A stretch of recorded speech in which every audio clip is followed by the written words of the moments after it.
d'abord? Écoutez, on le disait déjà depuis la semaine dernière, même dès l'entame de cette semaine, sur cette question-là.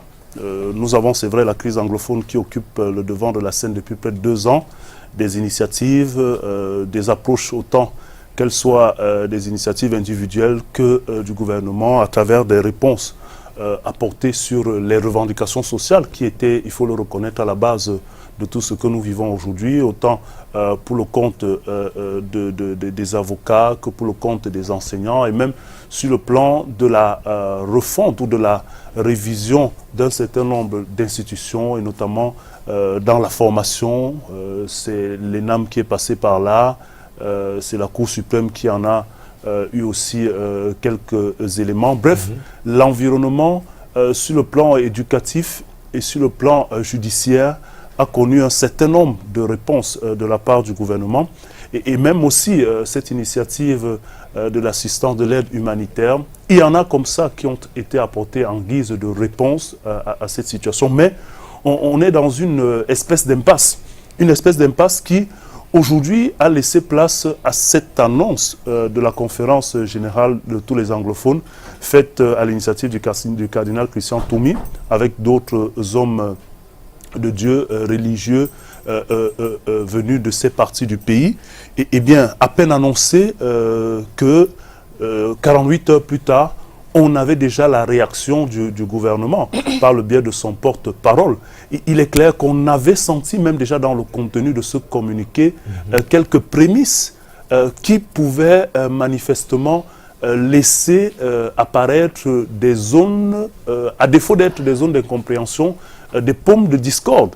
Et dans cette dynamique-là, justement, le porte-parole du gouvernement n'est pas allé par quatre chemins pour signifier justement que on avait l'intention dans cette démarche que l'armée régalienne, qui est tout de même le bras séculier de l'État et détentrice de ce qu'on appelle la force légale, était pratiquement mis sur le même piédestal que les groupuscules armés ou les fractions armées de l'aile radicale ou des ailes, parce qu'il y a plusieurs fractions, décidément, quand on regarde ce qui se passe dans ces parties du pays, et que l'armée régalienne, régulière, elle, était au même piédestal, d'après la lecture qui était faite par le gouvernement, que ces groupuscules armés, ce qui était inadmissible.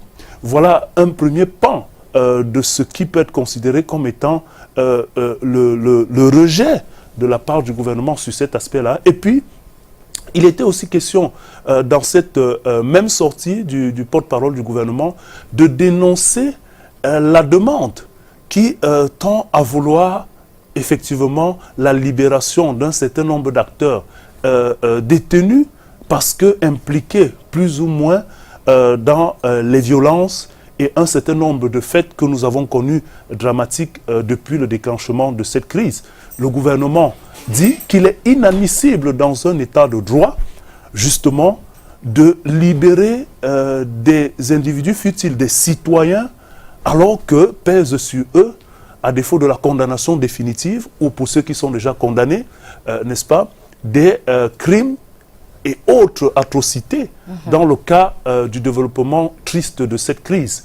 Et donc, voilà des positions du gouvernement qui ont bien évidemment été reprises par la presse et bien d'autres analystes et qui n'ont pas tardé à dire effectivement que le gouvernement torpille l'initiative de ces hommes d'église.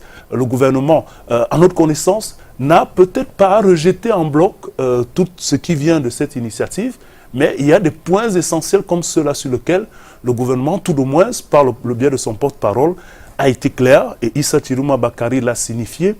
Nous sommes dans un état de droit et un certain nombre de préalables voudraient, comme le pense le gouvernement, un certain nombre de préalables posés par ce communiqué et par ces demandes-là, mettraient comme le gouvernement dos au mur ou voudraient pousser le gouvernement à finalement poser des actes contraires à la légalité actuellement en vigueur dans notre pays. Donc voilà pour le pan de ce qui viendrait du gouvernement en termes de points qui divisent sur cette conférence. Et puis il n'y a pas que le gouvernement.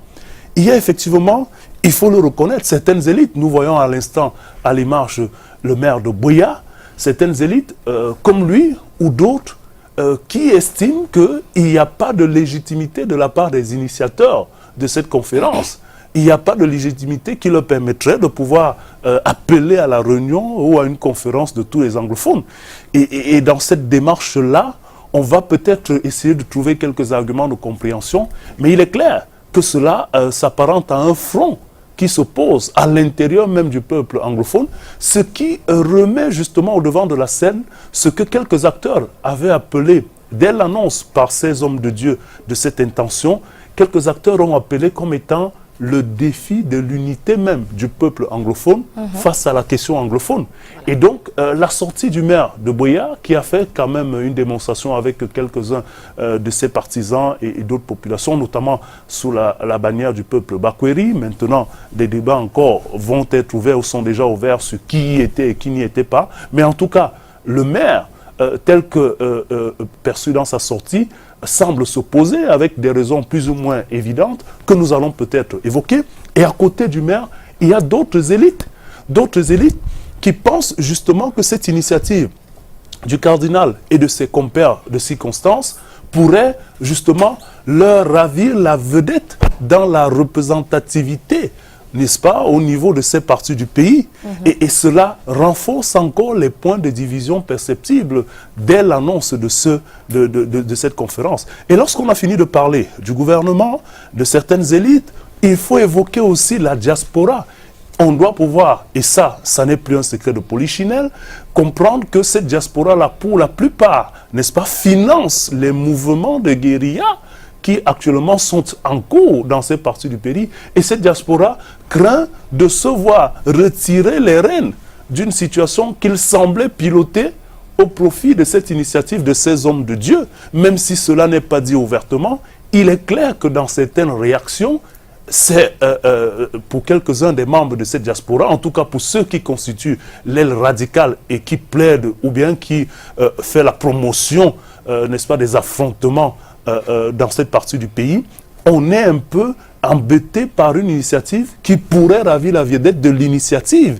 Et lorsqu'on a fini de parler de cette diaspora qui intellectuellement tire les ficelles, qui financièrement alimente, n'est-ce pas, les combats, on peut revenir cette fois-ci sur la question des hommes armés, ceux qui sont sur le terrain. Vous savez bien qu'un chaos comme celui qu'on vit dans certaines parties actuellement du nord-ouest et du sud-ouest profite bien à certains chefs de guerre, à certains groupuscules. Et dans cette dynamique, revenir avec des intentions d'ordre ou bien ramener tout le monde sur la table de la paix et de la pacification, cela pourrait bien faire disparaître certains prébendes, certains privilèges, certains acquis qui finalement se font dans le noir, dans la légalité, aux dépens des populations qui souffrent. Donc on a un ensemble d'événements comme cela, et peut-être même bien plus que nous n'avons pas cité ici, qui peuvent concourir à diviser autour de cette initiative. Et pourtant cette initiative-là mérite d'avoir une attention. Voilà. Allez, en tout cas, messieurs, c'est un sujet qui mérite qu'on s'y étale davantage, mais après, il faut rappeler que... Certainement pour... Oui. Certainement pour se dire qu'il va quand même falloir trouver des solutions. Ah oui, oui. Et c'est le moins ce que l'on puisse dire. Parce que si vous avez cette initiative, lorsqu'on a fini de présenter des éléments qui divisent sur cette initiative, on peut bien s'imaginer, et on le disait tantôt ici, il est bien évident que quelle que soit l'initiative qui pourrait apporter la paix dans la situation de crise que nous vivons actuellement, il est évident qu'il va falloir trouver tout au moins dans chacune des parties une posture pacifiante. Et donc, on appellera les uns et les autres à mettre un peu d'eau dans le vin. C'est vrai qu'on peut poser un certain nombre de questions aux initiateurs eux-mêmes. Est-ce qu'ils ont pris le soin de consulter? Parce que quand on voit la réaction du maire de Buea, elle ressemble beaucoup plus à une frustration d'un élu qui n'a peut-être pas été consulté. Et donc, dans cette dynamique, on va se dire que les uns et les autres vont sans doute mettre un peu d'eau dans le vin. Allez, merci encore. On reviendra dessus. Le regard sur l'actualité ce matin. On revient dans un court instant depuis Lomé au Togo. Élise Rissel pour Konsi Adeva. Regardez, c'est la transition.